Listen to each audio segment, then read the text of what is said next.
Nagbukas ang pelikula sa pagbabalik tanaw sa panahon noong bata pa ang ating bida na si Victor.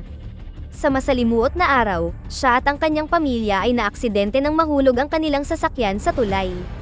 Bagamat nakaligtas si Victor, hindi pinalad ang kanyang ama. Sa kasalukuyan, ang teenager na si Victor ay laging binabangungot tungkol sa aksidente at nagkaroon ng matinding takot sa matataas na lugar. Isang umaga, ayaw niyang pumasok sa paaralan dahil dadalhin ang mga estudyante sa isang paglalakbay sa kalapit na kabundukan.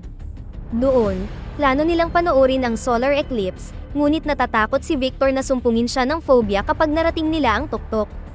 Gayunpaman, napapayag siya ng kanyang ina sa pamamagitan ng pagtitiyak sa kanya na laging nandyan ang kanyang ama upang protektahan siya.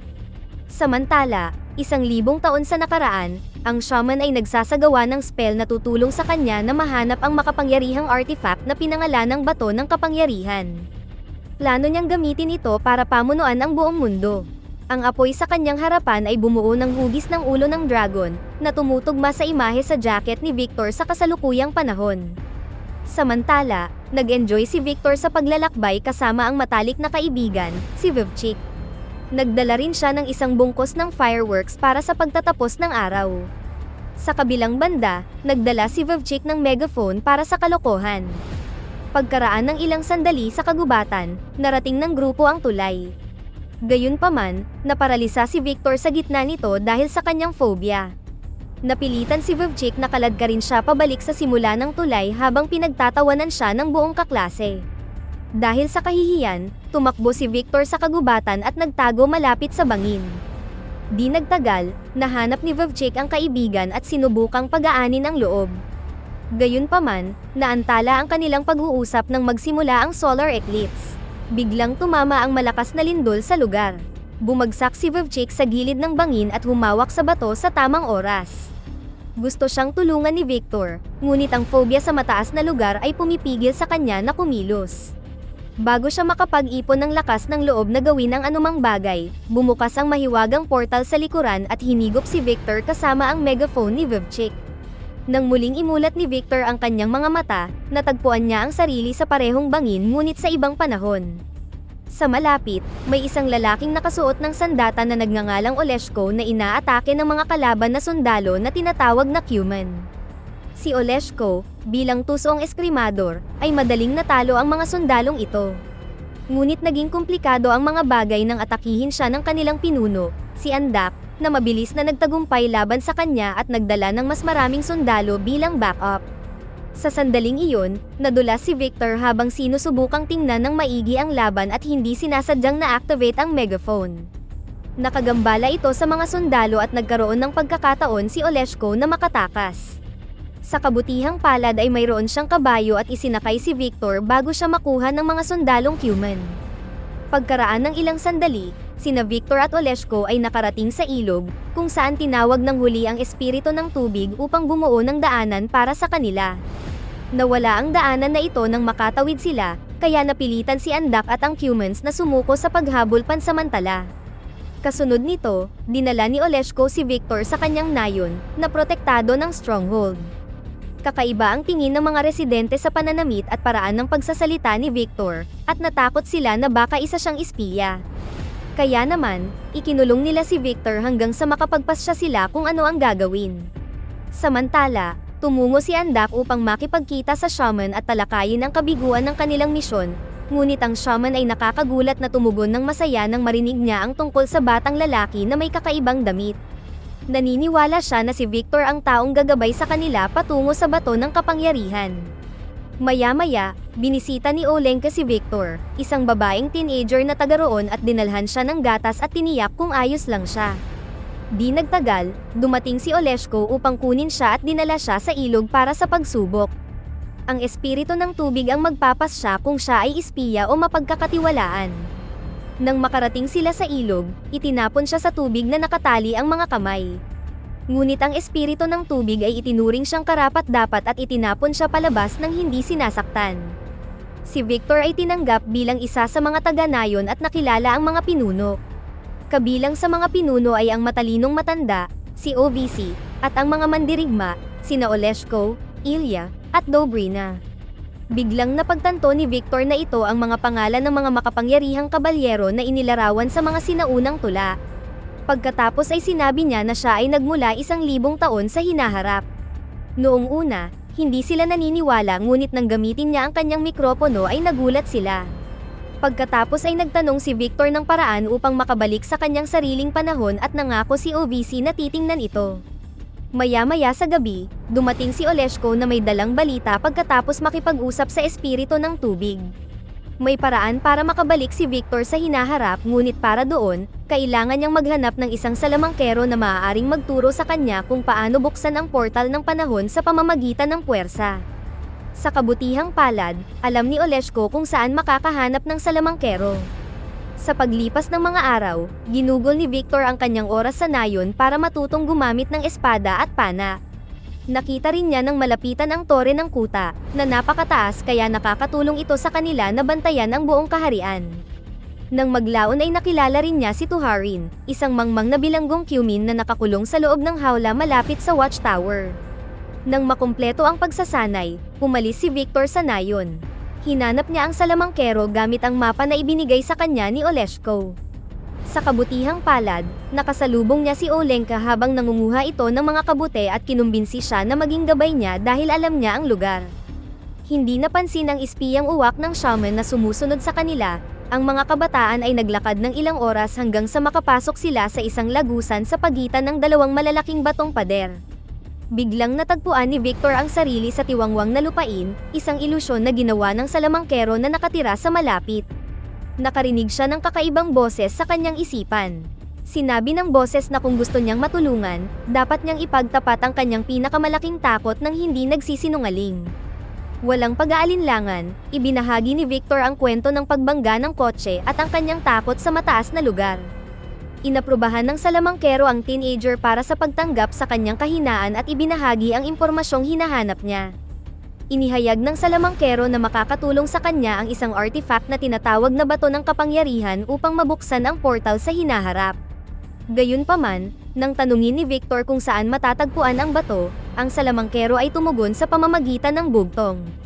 Matatagpuan daw ito kung saan gumagawa ng pugad ang walang pakpak at makikita kapag sumakay si Victor sa hangin. Ang isang tao lamang na makakahawak sa puso ng iba gamit ang kanyang sarili ang makakakuha sa bato ng kapangyarihan. Sa sandaling matapos ang salamangkero na sabihin ang bugtong, bumalik si Victor sa kagubatan kasama si Olenka. Nang sabihin niya ang bugtong, nahulaan ni Olenka na ang pugad para sa walang pakpak ay maaaring tumutukoy sa kalapit na nayon na pinangalan ng Stork Village. Makalipas ang ilang oras, nakarating ang dalawa sa nayon. Si Victor ay gumawa ng saranggola sa lugar at ginamit ito upang sumakay sa hangin, tulad ng sinabi sa bugtong. Di nagtagal, ang saranggola ay otomatikong nahulog sa maliit na lawa sa malapit. Pagkatapos ay tumalon siya sa tubig, sinundan ang tali na nakakabit sa saranggola, at sa wakas ay natagpuan ang bato ng kapangyarihan. Lingid sa kaalaman ni Victor, nakikita ng espiya ng shaman ang lahat ng ito at lumipad upang sabihin sa kanyang amo. Sa sandaling nakarating ang balita sa shaman, nagpadala siya ng mga sundalong cuman upang nakawin ang bato. Gaya ng inaasahan, hindi lang dinukot ng walang awang mga mandirigmang ito sina Victor at Olenka kundi sinunog din ang Stork Village. Sa kabutihang palad, dahil sa mataas na tore, nalaman ng mga sundalo sa kuta ang tungkol sa pag-atake at agad na ipinadala ang kanilang mga mandirigma na pinamumunuan ni Ilya, Dobrina, at Oleshko. Madali nilang natalo ang mga cuman gamit ang mahusay na kakayahan sa espada. Nang makabalik ang lahat sa kuta pagkatapos ng tagumpay, ipinangako ni Ilya na idirekta si Victor upang mahanap niya ang portal na pinanggalingan niya. Ngunit iminungkahi ni OVC na kailangan nilang maghintay para sa bagyo dahil ang gumawa ng bato ay ang Master of Thunder. Naniniwala siya na ang bagyo lamang ang makakapagpagana sa kapangyarihan nito. Nang maglaon, sinundan ni Victor si OVC sa kanyang tahanan at natuklasan na sinubukan ng matanda na gumawa ng lumilipad na makina. Ang ating bida mula sa hinaharap ay nagpasya na turuan siya tungkol sa aerodynamics gamit ang eroplanong papel bilang halimbawa.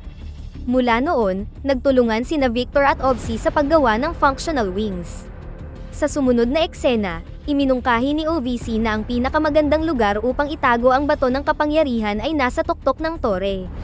Ngunit nang tumanggi si Victor na sumama sa kanya doon, ipinaalala niya kay Victor na mahalaga ang pagharap sa sariling takot. Di nagtagal pagkatapos, nagawa ni na Victor at OVC na makarating sa tuktok, kung saan itinago ng huli ang bato sa ilalim ng tumpok ng mga bato. Sa kasamaang palad, nakita ng shaman ang lahat ng ito sa kanyang mahiwagang apoy. Makalipas ang ilang oras, dumating ang malakas na bagyo. Tinamaan ng malalaking bato ng yelo ang bihag na tuharin sa loob ng hawla, na nagdulot sa kanya ng matinding sakit. Sa kabutihang palad, kinuha ni Victor ang lumang tela ng panlayag at tinakpan ang hawla upang protektahan ang bilanggo. Nang gabing iyon ay tumama ang kidlat sa tumpok ng mga bato sa tuktok ng tore. Ang bato ng kapangyarihan, kasama ang iba pang mga bato, ay nahulog malapit sa hawla. Ginamit ng tusong tuharin ang mga bato upang sirain ang lock at makatakas. Kumuha siya ng ilang bagay mula sa nayon, kabilang ang bato ng kapangyarihan, kasama ang iba pang mga piraso ng bato bago tumakas. Pagkatapos ay naglakbay siya sa kampo ng Cuman kung saan napansin ng shaman na aksidenteng nadala ni Tuharin ang bato ng kapangyarihan, kaya ipinaalam niya kay Andak na kailangan nilang makuha ang taong kumuha ng bato para gumana ito. Kinaumagahan, nalaman ng mga tao sa kuta na wala na si Tuharin at ang bato. Sa kabila nito, nag-concentrate sina Victor at OVC sa pagtatapos ng flying machine, dahil ito lang ang kanilang pag-asa na mabawi ang bato ng walang digmaan. Maya-maya, lumabas sina OVC at Olenka para kumuha ng mga berry at lumot. Doon, tinambangan sila ng grupo ng Cuman na kumidnap kay Olenka. Sinubukan ni OVC na protektahan ang sarili ngunit sa huli ay nasugatan. Kahit papaano ay nakarating siya sa nayon at sinabi sa lahat ang tungkol sa nangyari, ngunit hindi nagtagal, sumuko siya sa kanyang mga pinsala. Sa kabilang banda, dinala si Olenka kay Andak. Kinuha niya ang ibon na gawa sa papel na ibinigay sa kanya ni Victor at ipinadala ito sa kuta sa pamamagitan ng uwak. Natanggap ito ni Victor at nagpasya na pumunta sa kampo ng Cuman ng mag-isa. Doon, inutusan siyang paganahin ang bato kung gusto niyang mabuhay si Olenka. Ngunit matalinong inilabas ni Victor ang mga fireworks mula sa kanyang bag, sinindihan ang mga ito, at itinapon sa mga sundalo upang lumikha ng kaguluhan. Sa kasamaang palad, bago sila makatakas ni Olenka, nahuli sila ni Andak, na nagbigay sa kanila ng huling pagkakataon na paganahin ang bato. Hindi alam ni Victor kung ano ang gagawin hanggang sa binigkas niya ang bugtong sa kanyang isip at napagtanto na ang puso sa puso ay nangangahulugan ng mahika ng pagbubuklod ng tao. Nilapitan niya si Olenka at nang hawakan nila ang bato, sa wakas ay nabuhay ang mahika sa loob nito. Sa sandaling ito, inagaw ng shaman ang bato at inutusan ni Andak si Tuharin na patayin ang mga teenager. Gayunpaman, hindi kayang gawin ni Tuharin dahil naaalala niya ang ginawang kabaitan ni Victor sa kanya. Sa halip, pinalaya niya ang 2 bilanggo at binigyan sila ng kabayo. Kinaumagahan, bumalik sina Victor at Olenka sa kuta at nagbabala sa lahat tungkol sa paparating na pag-atake ng Cuman. Kinabukasan, kasama ng hukbong Cuman, dumating ang higanteng golem, isang napakalaking nilalang na gawa sa mga bato na kinokontrol ng shaman gamit ang kapangyarihan ng bato. Ang halimaw ay kumuha ng malaking bato at itinapon ito sa tarangkahan ng kuta, at tuluyang winasak. Naramdaman ang napipintong panganib, umalis si Oleshko sa kuta at nagpahabol sa golem. Dalubhasa niyang iniwasan ang bawat mabagal na pag-atake hanggang sa nagawa niyang pabagsakin ang halimaw at mahulog sa ilog, kung saan ito ay pinanatili ng espiritu ng tubig. Sa sandaling iyon, nagsimula ang bagong eclipse at inutusan ni Andak ang kanyang hukbo na salakayin ang kuta. Gayunpaman, buong tapang na ipinagtanggol ng mga taga-nayon ang kanilang tahanan sa pamumuno ng 3 kabalyero. Nang napagtanto ni Andak na malapit na siyang matalo, nagpasya siyang talikuran ang labanan, ngunit nagawa ng shaman na ilabas ang golem mula sa tubig para sa isa pang pag-atake. Nang makita ito, nagpasya ni Victor na umakyat sa tuktok ng tore at gamitin ang lumilipad na makina upang makarating sa shaman. Nag-rewind sa kanyang isipan ang mga payo ni OVC at nakatulong ito sa kanya na madaig ang sariling takot, na nagpahintulot kay Victor na umakyat sa lumilipad na makina at tumalon mula sa tore. Ang makina ay lumipad tulad ng kanyang inaasahan. Hindi nagtagal ay lumapag siya sa bangin kung saan nakatayo ang shaman. Pagkatapos ay itinulak siya ni Victor patungo sa kanyang kamatayan at sa wakas ay nabawi ang bato ng kapangyarihan. Sa kasamaang palad, dumating din si Andak sa bangin, na nagbabalak na nakawin ang bato. Saglit na naglaban ang dalawa at kalaunan ay itinapon ni Victor ang bato sa tubig upang mapangalagaan ito. Ngayon na nawala ang kapangyarihan ng bato, ang golem ay agad na nawasak sa abo. Galit na galit dahil nasira ang kanyang plano, nagpatuloy si Andak na ilunsad ang pag-atake kay Victor. Ngunit bago niya magawa ito, dumating si Oleshko sa eksena. Ang dalawang lalaki ay sumabak sa matinding labanan, at sa huli, si Andak ay nahulog sa kanyang kamatayan sa parehong paraan na nangyari sa shaman. Pagkatapos, dinala ni Oleshko si Victor sa kagubatan kung saan naruroon ang mahiwagang portal, at sa sandaling pumasok si Victor sa portal, siya ay dinala pabalik sa kasalukuyan kung saan nakabitin pa rin si Vovchik sa gilid ng bangin. Ngayong hindi na siya natatakot sa matataas na lugar, buong tapang niyang nailigtas ang kaibigan. Dahil dito ay pinalakpakan si Victor ng lahat ng kaklase mula sa kabilang bahagi ng bangin. Ang pelikula pagkatapos ay pinutol sa 1 taon na nakalipas, kung saan nakahanap si Victor ng hugis-pusong bato sa kalapit na kagubatan. Nang hawakan niya ang bato, naramdaman niya ang presensya ni Olenka mula sa kabilang panig. Dito na nagtatapos ang ating kwento. Sana ay nagustuhan nyo, mag-subscribe na kung hindi ka pa nakasubscribe, pindutin na rin ang notification bell at like button upang matulungan ang channel, and leave a comment down below, and as always, thank you for watching.